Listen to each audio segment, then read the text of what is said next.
Hello, everyone. It's Melissa with Awaken Your Inner Awesomeness. Today, I wanted to talk to you about maintaining balance in your life. I know I touched on this in a previous podcast, but it is so important that we lead a balanced life. And so today I want to talk about the 4 quadrants of your life that I think that you need to work on. So we have mind, body, soul, and heart. And those are the 4 areas where if you become off balance in any one of those areas, you can see physical effects from it. So let's imagine, for example, that you are really busy at work, you have a hectic work schedule, and you have a coworker who's kind of toxic at work. You could start experiencing physical symptoms like having a headache because that area of your life is off balance. So what does it mean to be balanced in all of those areas? We're going to take a look at that. So your first area is your body. To be balanced in your body means that you're taking care of your body. And this one I think is so easy to become off balance because we live such a busy life. People have to eat on the go, they get something to drink on the go. And so you're constantly putting fast food and other junk in your body or reaching for one of those energy drinks to try to keep your attention and to stay alert all day. And those energy drinks are just bad news. They are not good stuff. They're loaded with sugar and caffeine. And there have actually been teenagers who have died from them because they cause heart attacks.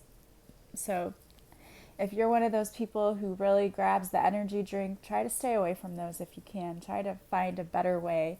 And really, if we talk about all the balance in our life, if you start doing the things I talk about today, you should be able to stay awake longer. You should have more energy. But staying away from bad things that you put in your body, so trying to avoid junk food and processed foods, trying to avoid those energy drinks, too much caffeine, and I'm definitely guilty of that. I love my coffee in the morning, and I even have a cup of coffee when I come home in the afternoon. I just love my coffee, which is fine. Just don't go overboard with the coffee. You know, if you're drinking a pot a day, you might want to think about maybe cutting back a little bit or switching to maybe half decaf, half regular, something like that.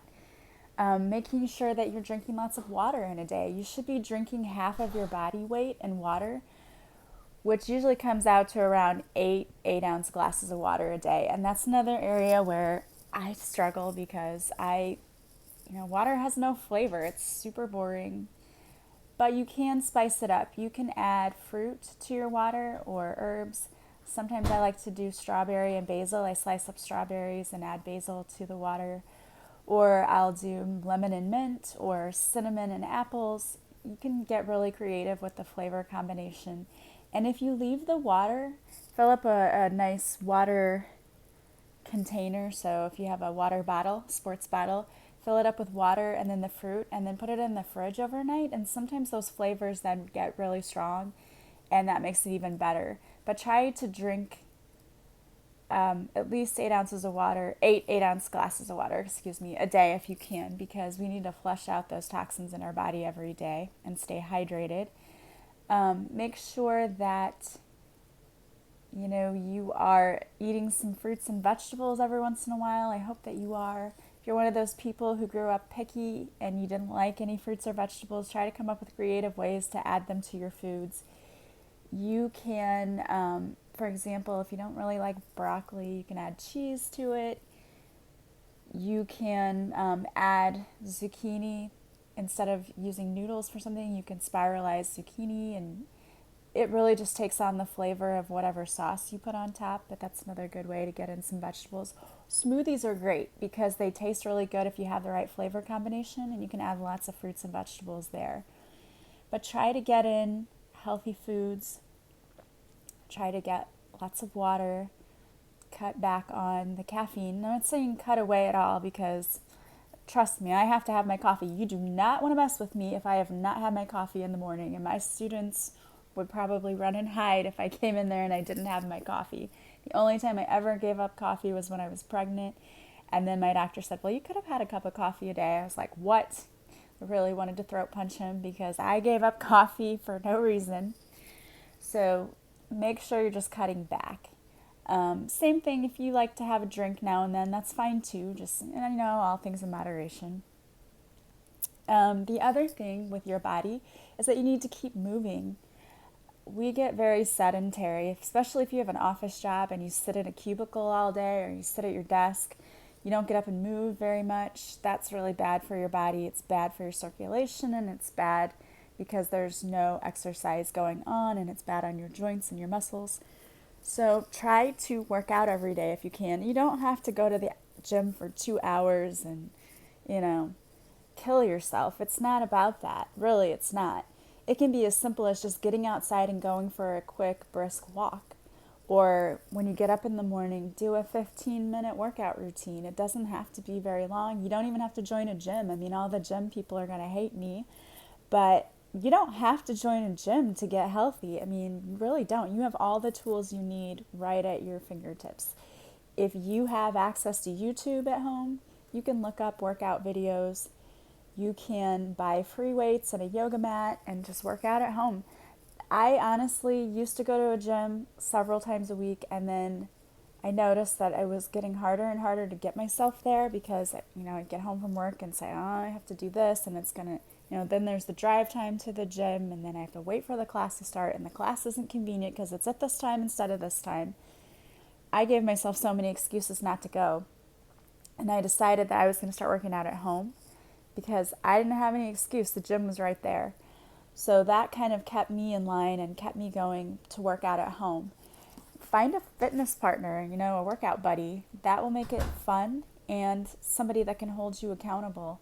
Meet up to go for a walk or go ride your bike, whatever. Just get yourself moving at least 15 to 20 minutes a day if you can. That will make a world of difference. The other thing you should be doing is making sure you're getting plenty of sleep at night. And a lot of people are complaining that they're not sleeping. I think there's many things going on there. First of all, our political climate is in such turmoil, and we've had all of these retrogrades going on, and even though we want to not give into those stories and say, well, they're affecting us, I know they've been affecting people. People are saying, like, I don't understand it. I'm going through all this emotional crap, and we're purging emotions, and all kinds of things are going on. So that's could be happening to you too.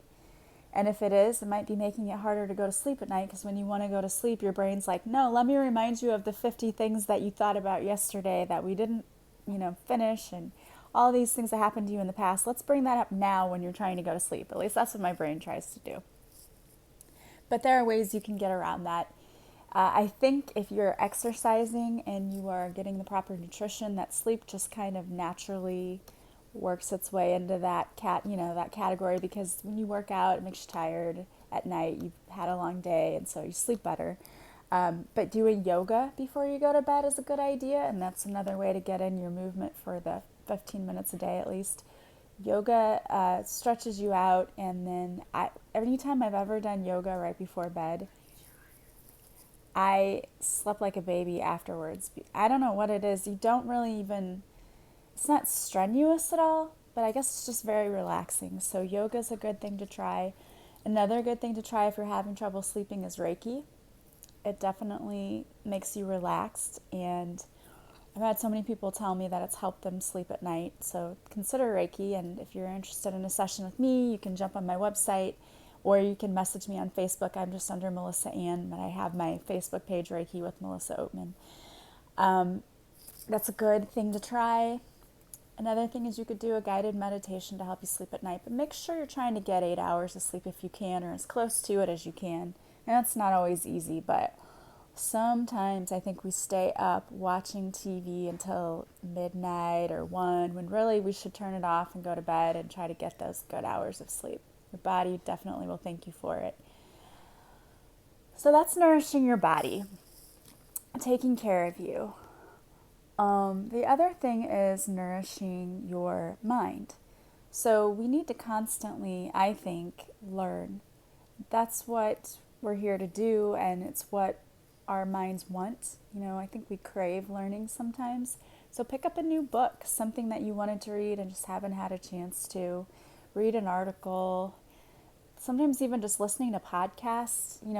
there are a lot of interesting podcasts out there where you learn information that you may not have otherwise known, and it keeps you entertained. But keep learning, keep that mind active, because I think when we that also can get sedentary, and when we don't actively use our brains and try to learn new things, that's where we can kind of seem sluggish. And I don't know, it definitely has an effect. And especially for older people, you want to make sure that you're constantly, it's like a muscle, you've got to constantly use that muscle, making sure that we're not letting the brain get rusty there, so our memory stays good, and we can process our thoughts, because I think that becomes slower when we don't use that.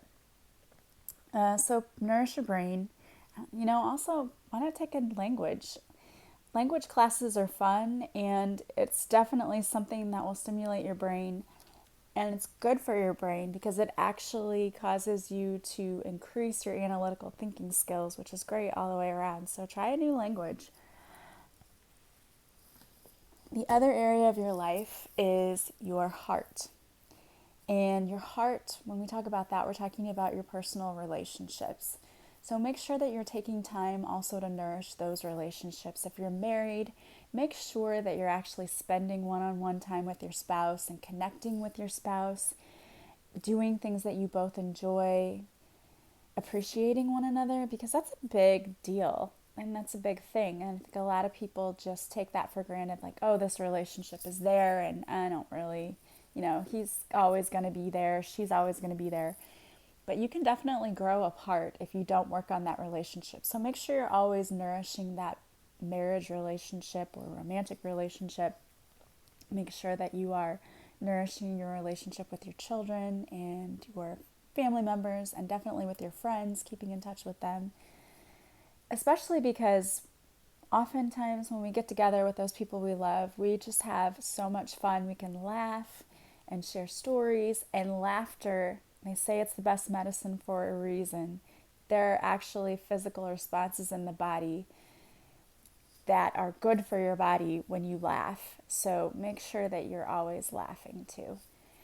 And the last part of the body, or part, excuse me, the last quadrant, I should say, that we need to work on to make sure we have a balanced life is your soul or your spirit. So make sure you're always nourishing that as well. And one of the ways you can do that is through meditation, or just even sitting in stillness. Go outside in nature and just sit. Look around, observe the beauty, appreciate nature and what's out there. We just recently took a beach vacation, and I have to tell you that it was amazing. It was so good for me. I needed that so badly. I just sat in one of the beach chairs and listened to the sounds of the waves hitting the shore. I listened to the birds flying overhead. Of course, they were really loud because my mom was next to me throwing them bread, so they were kind of attacking her. But I mean, it was peaceful just to sit there, listen to the waves, watch them roll in, watch the sunset. I love having my feet in the sand, and to me, that just feels like being one with nature. And the beach is definitely one of my go-to happy places. So make sure that you're going out and enjoying nature, sitting in stillness, listening to that inner voice. Make sure that you're meditating. Get into a regular habit of meditation. It doesn't take that long. You don't have to do a half hour or hour meditation. You can even do just 5-minute, 10-minute meditation. Anything will help. Make sure that you are keeping your thoughts positive. That's always a struggle, but you need to make sure that you're doing that, because when we always have negative thoughts, that's affecting us. Those limiting beliefs are blocking us from abundance, and they're blocking us from being happy too, because if you're constantly thinking about all of the negative things, you're going to be filled with dread and worry and fear. That's no way to live. It just causes you stress, and those emotions are not helpful emotions. They don't accomplish anything. So make sure that you are keeping your thoughts positive. So when a negative thought pops into your head, acknowledge it, change the thought, and send it right back out, because we don't need to give any power to those thoughts. Another thing that you could do is to make sure that you are releasing any emotional toxins that you still have in your body. I know a lot of people have said that the last few months, a lot of emotional things have been coming up for them, and they definitely have been for me as well. But what I have been doing to deal with it is acknowledging that it's coming up, asking, what is this about? Why is this coming up for me? And realizing that there was a reason. Like, I needed to figure out what lesson I needed to learn from the emotion, and then to bless it and send it on its way, because I don't need to stay in that place, but acknowledging that I am having that emotion and trying to figure out what it's connected to so that I can change that and get rid of it. You can do cord cutting ceremonies, again, where you ask Archangel Michael to cut those negative energy ties from you. There's a cord cutting on my podcast on my site. Go and look at that. You can do meditations for that. You can do tappings to get rid of emotional pain. But I think it's really important to try to figure out where it's coming from, because it's there for a reason. A lot of times we push down our emotions and we don't want to deal with them, but the problem with that is if you're pushing them down, they're not disappearing, you're just pushing them down. And it's going to come back up at some point. And if you don't deal with it in the right way, it's going to come back up probably at a point when you don't want it to. So deal with it now while you know what's going on. You can just take the time and, ask God, what is this? Let me see this through your eyes. Or ask your guides, what is this all about? Why am I feeling this way? What's this related to? And then sit in stillness and wait for the answers to come. And I think that you'll find it's related to something from your past, a lesson maybe that you had to learn, a cycle that you've been repeating that you need to break. So take the time to do that and heal all of your emotional pain. I realize when I say that, I sound like I'm doing that, like you can just wipe off a counter and your emotional pain's gone. It's not that simple. I wish it were. That would be so nice if it were like an Etch-a-Sketch where you could just shake it and it's gone and bye-bye. It doesn't work that way. It is like layers. It really is. So doing just one thing may not be enough. You may have to do the layer. You may have to do the work to release those emotions. You can also do a past life regression if you think that this is stemming from something not from this life but from past lives, which is very possible. We do tend to bring things back over, any lessons that we haven't learned. We store those memories at a cellular level, so it's going to take a little work to get rid of them. But it's worth the work, believe me. So make sure that you are working on that. You can do Reiki for that as well. I can definitely heal you from emotional pain with Reiki. Again, it's probably going to take more than one session. I mean, it may not, and that would be great if it doesn't, if it only takes one. But for many people, it's like layers of an onion. You have to keep getting at the next layer. When you get a bad onion and you start cutting and you're like, oh my gosh, it's already past the first two layers, and so you have to go to the next layer. And eventually you're going to get to that good part of the onion, but you have to get to it, and that's what healing yourself emotionally is like, and that's what doing Reiki is like, to heal that emotional pain. We get to it, it just comes out in layers. So another thing I would suggest in cultivating a good spiritual life is to find like-minded people that you can talk to or who inspire you, because when you're with like-minded people, they're only going to raise your energy vibration and your frequency, so that's a good thing. There are a lot of really good Facebook groups out there. I've been talking about the program that I'm going to be starting, and it is very, very close to being done. I think I have all the materials done. I just have to get it up on my website, so be looking out for that. Right now, it is called A Purposeful Pilgrimage. It's 20 days, you'll have 20 emails, 20 different lessons, but every day it is a new lesson to learn to make your life better. It's going to have videos, tappings, podcasts, recordings, articles, so it's all kinds of stuff, and I think that it will totally transform your life and change your life, because I tried to model it. It's not the same thing, but it's modeled after the spiritual boot camp that I did. And it was amazing. It changed my life. It even changed the lives of those around me. So I would highly recommend checking that out. Keep checking my website back for that, because it should be up soon. And, eventually, hopefully this spring, my book will be out, which is about getting your life back after a divorce and being a single mom. So, it's not really just for women. I think men could benefit from it too, but it was written from the point of view of a woman because I obviously am a woman. So I tried to add humor in there as well to help make it a little bit easier. So I hope that if you like this podcast, you will do me a favor and give me some stars on iTunes or follow me and share it with your friends and family, anyone you think could use it.